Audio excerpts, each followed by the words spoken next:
फिरौन डूब गया। मूसा अलैहिस्सलाम बनी इसराइल को लेकर आगे बढ़े।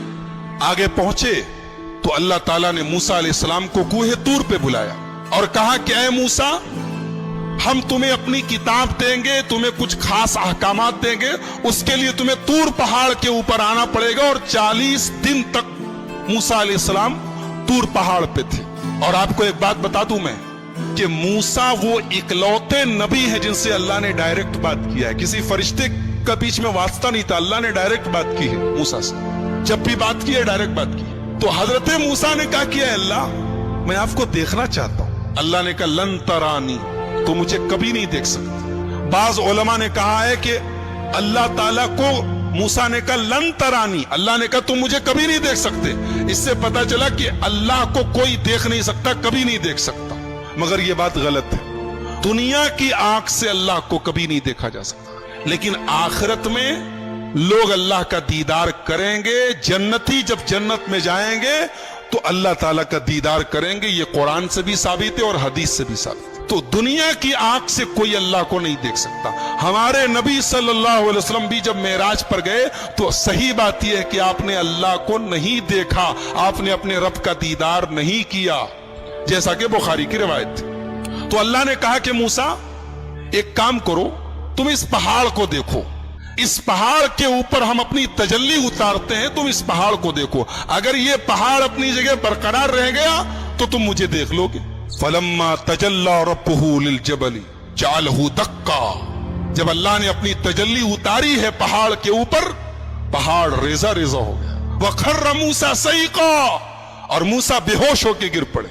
जब मूसा होश में आए तो कहने लगे अल्लाह, मैं तौबा करता हूं, अब आज के बाद मैं ये ऐसी डिमांड नहीं करूंगा, ऐसा मुतालबा नहीं करूंगा, मैं तुझको देखना चाहता हूं। जब मूसा अलैहिस्सलाम तूर पहाड़ से वापस गए तो देखा उनकी कौम ने बछड़े को अपना माबूद बना लिया। उनकी कौम में सामिरी नाम का एक आदमी था, उसने सोने को पिघला करके एक बछड़ा तैयार किया और उस बछड़े के अंदर ऐसा कुछ सिस्टम बना दिया कि जब हवा चलती थी तो बछड़े से आवाज निकलती थी। तो बनी इसराइल से कहा उसने कि यही तुम्हारा खुदा है, और इसी से मिलने के लिए मूसा गए। तो बनी इसराइल उसके आगे सजदा करने लगे।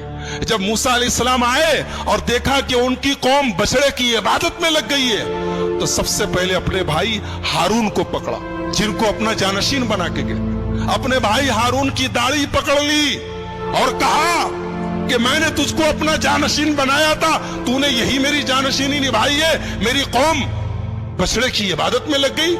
कहा कि मेरे भाई, पहले मेरी बात सुन लो, मेरी दाढ़ी छोड़ दो, मेरा बाल छोड़ दो, पहले मेरी बात तो सुनो।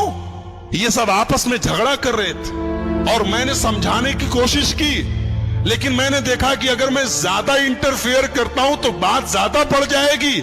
मैंने आपके आने का इंतजार किया, मैंने और कुछ नहीं किया। मूसा अलैहिस्सलाम ने बुलाया सामरी को, बोला ये बता तूने ये क्या किया है, ये तूने बछड़े को क्यों बनाया है? तो सामरी जवाब क्या देता है कि मैंने हजरत जिब्रील के घोड़े के नीचे से मिट्टी ले ली और उस मिट्टी को मिला करके मैंने ये सोने का बछड़ा बनाया है ताकि लोग इसकी इबादत करें। हजरत मूसा ने कहा सामरी से, सुन, आज के बाद तुझे अल्लाह ताला की तरफ से ये सजा मिलती है कि आज के बाद तुझे जिंदगी भर जो छुएगा वो बीमार हो जाएगा। तेरी ये सजा है, तूने बछड़े को माबूद बना के मेरी कौम को शिर्क में डाला। अब तुझे ये सजा मिलती है कि तू जिंदगी भर अनटचेबल हो जाएगा, तुझे जो टच करेगा बीमार पड़ जाएगा। अब सामरी का हाल ये हो गया कि जो उसे छूता था वो बीमार हो जाता था और वो खुद भी बीमार हो जाता था। लिहाजा जब कोई सामरी के पास से गुजरता था वो कहता ला में सांस, मुझको मत छुओ, मुझको टच मत करो। और उसके बाद हजरत मूसा ने कहा कि तेरा ये जो सोने का माबूद है ना, देख इसका मैं क्या अंजाम करता हूं। उसको आग में जला के हजरत मूसा अलैहिस्सलाम ने पानी में फेंकवा दिया।